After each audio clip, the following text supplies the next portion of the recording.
Tuesday, August 21st, 2012. I got a call from a neighbor that my friend Cindy, age 53, was just found dead in her home. We were told that her husband Tim was very distraught. My husband Dave and I rushed over to their apartment. When we arrived, we were surprised to find 3 police cars. We wondered, was she just found minutes ago? The police, seeing that we were Tim's only people, let us sit with him outside his front door. Tim told us that upon coming home from his daily walk, he saw that Cindy, a meticulous housekeeper, had not taken the birds in from their outdoor cage. When he went in, she was face down on the couch. He couldn't rouse her, so he dialed 911. We sat together, the 3 of us trying to make sense of why Cindy was dead and how Tim could possibly go on without her. Cindy was everything to him. I met Cindy just before she joined the Church of Jesus Christ of Latter-day Saints less than 3 years ago. Tim, a faithful Muslim, born and raised in Jerusalem, was supportive of her choice. He only wanted her to believe in God. So when she joined our church, he was relieved that she had finally made a commitment to follow God. Now that she was dead, this choice would prove to be a comfort to him. The medical examiner came while we were there and declared it a natural death, a heart attack, so no autopsy would be performed. His decision may have also been supported by the fact that she had a history of health problems and surgery just a month before. An advocate with the city asked us to call a funeral home, so I asked him, "Would you feel comfortable having Cindy's body stay in your home until the funeral?" Asking such a question is commonplace for me. I have been a funeral consumer advocate, keeping a website and answering questions by phone for the past 12 years. One reason people choose family-directed funerals, as we call it, is the cost. Then there are the more personal reasons, illustrated here. A son caring for his mother at home before she died. Then preparing her body in the home after she died. Carrying her as a family. Those who knew her best, making her look just so. Since Tim and Cindy didn't have any savings, a family-directed funeral would be Tim's chance to provide his wife with not just an affordable funeral, but a truly personal one. When the police and advocate heard me say bypass the funeral home, they paused. This option was not listed in the thick booklet they handed us of instructions to help families cope with unexpected death. They huddled, then came back and insisted we call a funeral director, and that they would not leave until a mortuary picked up the body. I told them that it is the law that family can care for their own dead, but that fell on deaf ears. Then Tim admitted to me that he didn't want Cindy's body to stay in their apartment. This was understandable since it is the first time he heard of such a thing. So I looked at the city's list of mortuaries, but the one that was the least expensive was not on the list. The mortuary I was thinking of would give us flexibility to do the paperwork and body storage for us, but let us do the rest ourselves. So I looked up the number and called them and put the funeral director on speakerphone so everyone could hear that they were coming, and the police would hopefully leave.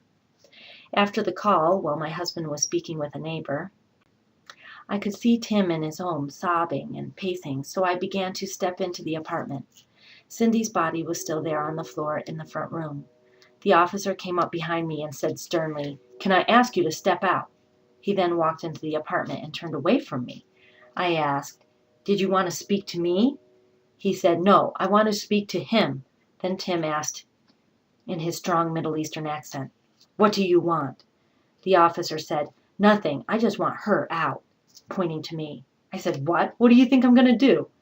He didn't answer, but tried to stare me down. Tim then said to the officer, "I want you out. She is with me." Tim and I tried to negotiate with the officers to at least wait down by the sidewalk. One officer kept giving us a hard time while his partner, I guess the good cop, stayed silent. Tim became even more frustrated. "You listen to this lady. She is representing me." I couldn't believe they were acting like this in the presence of a man who just lost the person who meant the most to him in this world. We told them so in no uncertain terms.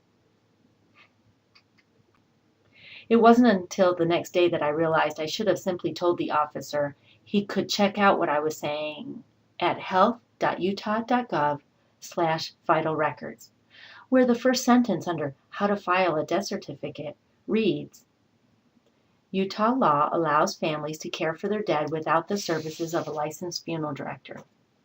I also could have told him about a Provo woman I know. She hosted a 2-day open house viewing for her husband in her home, had a lovely chapel service, and coordinated burial directly with Camp Williams Veteran Cemetery, all without a funeral director.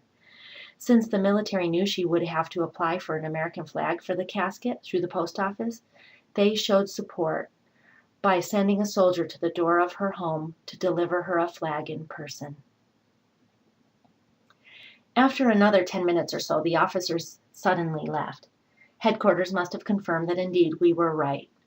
When the funeral home worker arrived to pick up the body, Tim, a neighbor, my husband, and I lifted Cindy's body onto the gurney.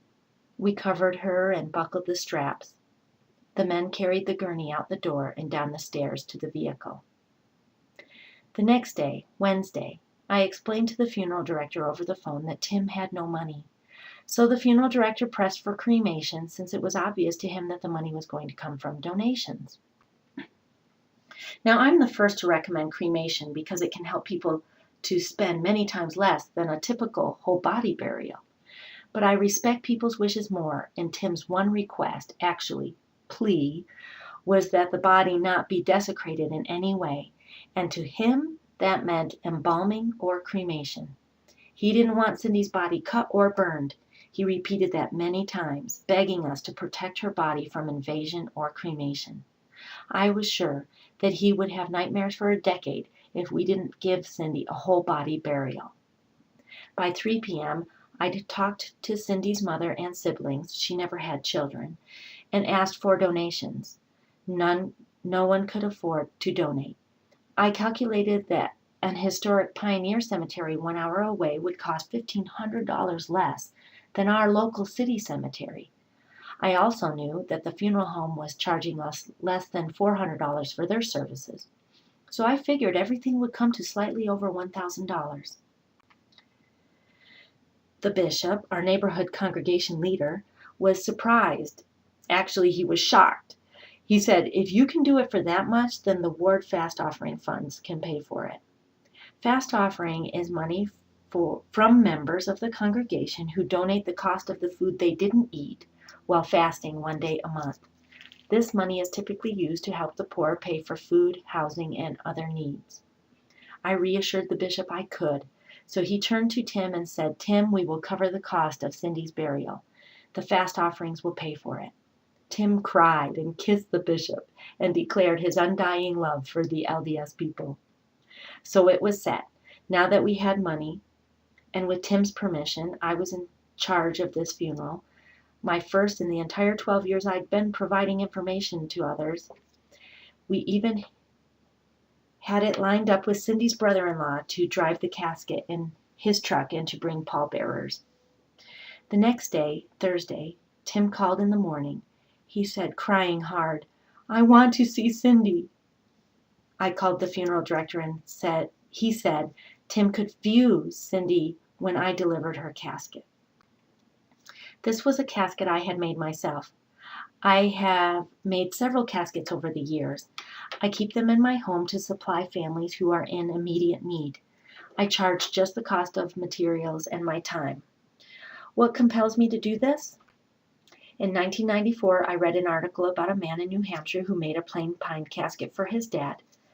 A quote from one funeral director in the article is what shocked me. He said, a lot of people say they want to be buried in a pine box, but when it comes time, they end up with the standard commercial casket. Hey, I'd heard many people say just stick me in the ground in a plain pine box. How many of you have heard similar? How often do we see a burial in a simple wood box? Almost never. So I found the Funeral Consumers Alliance online and joined. Over the next 6 years, I saw too many articles in my local paper about families buying funerals they couldn't afford. I said to myself, don't they know they don't need to spend so much? So in 2000, I started the Utah affiliate. Tim and I delivered the casket. Cindy's body had been wheeled out of refrigeration into a quiet little viewing room. The plastic sheeting that surrounded her was peeled back from her head and shoulders, and a blanket placed over the plastic. When a family takes care of their dead themselves, they don't wrap the body in plastic, but they do keep it cold, often using dry ice. Like we would have done taking care of her at home, the funeral director reset her facial muscles before refrigeration.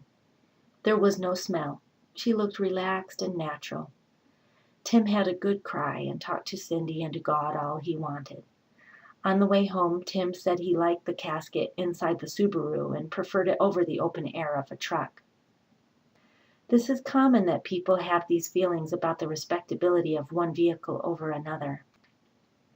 Do you, too, consider a limo and a hearse highest on the respectability scale? Saturday, when we arrived at the mortuary at 10 a.m., the casket was ready for us. It was nailed closed, and the tapestry we had selected was covering the top evenly. The mortician placed a piece of cardboard tube inside the back of the Subaru, so when the casket rested on it, it just rolled right in smoothly. We tied the casket down tightly. The mortician handed us the death certificate and the burial transit permit, and we were on our way after just 15 minutes. We arrived at the cemetery. Hiram Bertosh, the sexton of the cemetery, had notified me the day before that the grave was already dug, and sure enough, there was one giant mound of dirt in the whole cemetery, so my husband knew just where to park with our precious cargo. Instead of a mechanical lowering device from a vault company, the grave was prepared with 4 hollow, square aluminum beams crossing it, and mounted on top of those on each side of the grave were wide aluminum ramps for pallbearers to walk on. Today was the second vault-free burial for the volunteer-run Pleasant Green Cemetery. Actually, long ago there were many burials without vaults in this pioneer cemetery. Now we were bringing our dead for burial like families and congregations when this cemetery was founded in the 1880s. Our little group of family, friends, and neighbors gathered around the casket now hoisted above its final resting place. We could have just as easily held a meeting at the church, but Cindy never liked a big to-do. Her mother told us that even as a kid she never wanted a big birthday party, but asked that her party only consist of one friend coming over. A short graveside service was conducted. Then anyone was invited who wanted to express any final thoughts or goodbyes. Cindy's husband Tim spoke to the group and testified that he'd done his very best to fulfill Cindy's wishes for her burial. In his faith, this is a very important responsibility associated with many blessings in heaven for those who care for their dead properly. When the sexton knew we were ready, he came over and unraveled the rope, which was cut into 4 lengths. Others took away the grass carpet and ramps. Each length of rope was looped through the end handles and one corner handle. Several men hoisted the casket as others pulled out the last 2 beams that it rested on. Then the casket was lowered gently and evenly to the bottom. Then the sexton offered to anyone who desired the opportunity to add a shovel of dirt into the grave. Tim right away took him up on the offer. As he shoveled, he seemed to plan on filling the grave himself. I shoveled a few scoops, as did a few others, but Tim only stopped when he ran out of energy. He then said with earnest, "I am at peace now. She is at rest. I did what she asked. She is in God's hands now." As we left, we spoke of all that was said and done. When we were a distance away, we could look back and see the backhoe finish filling in the grave. It was a privilege to be on this sacred burial ground and a good resting place for my friend.